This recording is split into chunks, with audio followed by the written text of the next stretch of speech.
Spain stunned. Princess Leonor's emotional goodbye in Denmark. In the heart of Denmark, where cobblestone streets echo with centuries of history and royal tradition, one might expect a farewell to be a quiet, understated affair. Royals come and go, ceremonies are held, goodbyes are spoken with dignity and grace. But this time, something was different. This was not just another departure. This was Princess Leonor of Spain, the future queen, bidding an emotional goodbye to Denmark in a moment so powerful it left Spain itself stunned. How could a single farewell ignite such global emotion? Why did tears fall not only in Copenhagen but also across Madrid, Barcelona, and Seville? The answer lies not in protocol or duty, but in the deep bonds of affection, symbolism, and humanity that played out before the world's eyes. From the very first moment Leonor stepped onto Danish soil, she captured hearts. The Danish people, known for their quiet respect and admiration of royalty, were unexpectedly swept up in her warmth, her dignity, her ability to connect not as a distant princess, but as a young woman embracing her destiny. Queen Margrethe's embrace at her arrival had already marked the visit as historic. But no one could have predicted that her departure would stir even greater emotion. As Leonor's final day unfolded, the air was charged with unspoken tension. Crowds gathered along the palace square, their flags fluttering in the cool breeze, their eyes fixed on the balcony where the Spanish princess would appear for the last time. And when she did, dressed in elegant simplicity, her smile lined with the weight of farewell, the atmosphere cracked open with raw feeling. Fans shouted her name, some weeping openly. Children held up drawings of Leonor with Danish flags, as if begging her not to leave. And for a fleeting second, Leonor's composure faltered.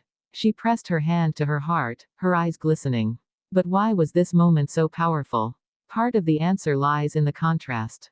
Spain is used to seeing Leonor as the poised heir, bound tightly by protocol, guarded in her every move.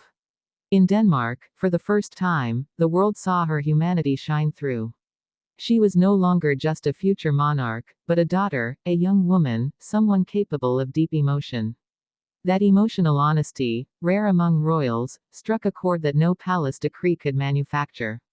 And then came the farewell with Queen Margrethe. The elderly monarch, frail yet regal, took Leonor's hands in hers. It was not the formal handshake of politics, but the lingering touch of affection, respect, and perhaps even recognition.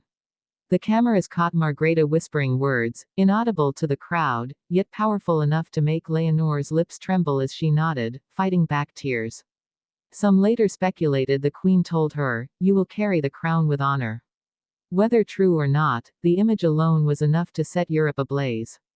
But what did Spain make of it? Across Spanish television, the coverage was relentless. Analysts debated why Leonor's goodbye in Denmark carried such weight.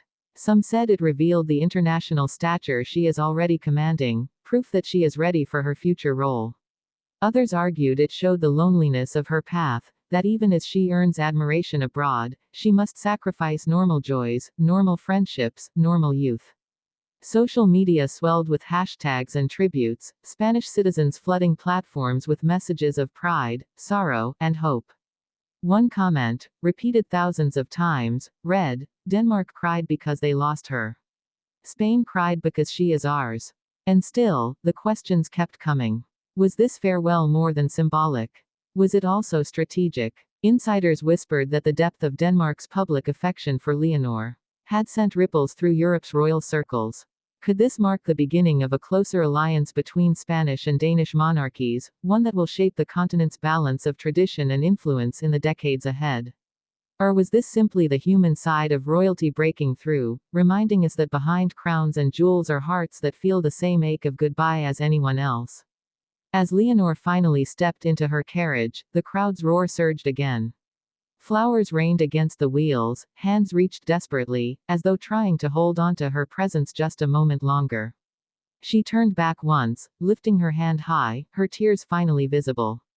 That single gesture, a farewell wave, will live in memory, etched into the hearts of those who saw it. It was not just a goodbye to Denmark. It was a goodbye to a chapter of her life, and the world seemed to know it. Spain, stunned and emotional, now carries the weight of this farewell. For in watching their princess embraced and released by another monarchy, Spaniards were reminded of her growing role on the world stage. She is not just theirs anymore, she belongs to history, to Europe, to the future. And yet, in that goodbye, they also saw the vulnerability of a girl stepping further into the role of queen, leaving behind fragments of her youth along the way. The emotional goodbye in Denmark was not simply an ending. It was a beginning. A moment that showed Leonor not just as an heir, but as a figure capable of uniting hearts across borders, capable of moving nations to tears. And when the carriage doors closed and the wheels turned, it was not just Denmark she left behind. She left behind innocence, anonymity, and the last traces of a private life. Because from now on, every step she takes will be watched, celebrated, and debated.